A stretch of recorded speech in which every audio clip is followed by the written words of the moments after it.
अन्न व औषध प्रशासन विभागाचे आयुक्त होताच तुकाराम मुंढे यांनी राज्यभरात प्रतिबंधित तंबाखू, पान मसाला आणि भेसळयुक्त अन्नपदार्थ विरोधात कारवाई सुरू केली आहे। एका कारवाई दरम्यान छत्रपती संभाजीनगरमध्ये एका महिला अन्न व सुरक्षा अधिकाऱ्यावर हल्ला झाला। त्यावर एफडीए आयुक्त तुकाराम मुंढे आणि अन्न व औषध प्रशासन मंत्री नरहरी झिरवळ यांनी तात्काळ दोषींवर कठोर कारवाईचे आदेश संबंधितांना दिले आहेत। त्यामुळे मुंढे यांच्या पाठोपाठ मंत्रीही तंबाखू तस्कर विरोधात ॲक्शन मोडवर आलेत। मंत्र्यांनी नागपूरसह राज्यभरातील अधिकाऱ्यांना प्रत्येक कारवाईत आम्ही तुमच्या सोबत असल्याचा संदेश दिलाय।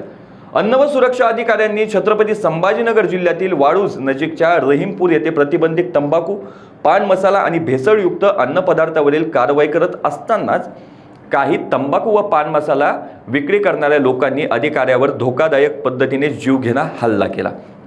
त्यानंतर गत अधिकाऱ्यांवर गाडी चढून त्यांना जीवे मारण्याचा प्रयत्न झाला। सुदैवाने हल्ल्यात अधिकाऱ्याला गंभीर दुखापत झाली नाही, पण हे प्रकरण अत्यंत गंभीर मानलं गेलं।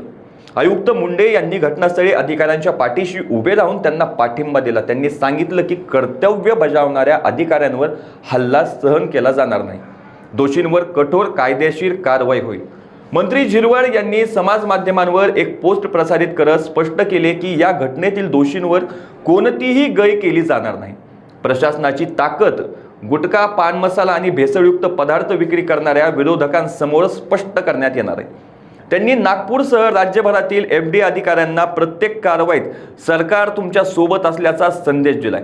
नागरिक या कारवाईला मोठ्या प्रमाणात पाठिंबा देत आहेत, त्यामुळे अधिकारी अधिक धैर्याने काम करू शकतात आणि गुटखा माफियांना कायदेशीर कारवाईची भीती वाटते। ही घटना प्रशासनाला कर्तव्य बजावणाऱ्या अधिकाऱ्यांच्या सुरक्षेबाबत अधिक संवेदनशील बनवते।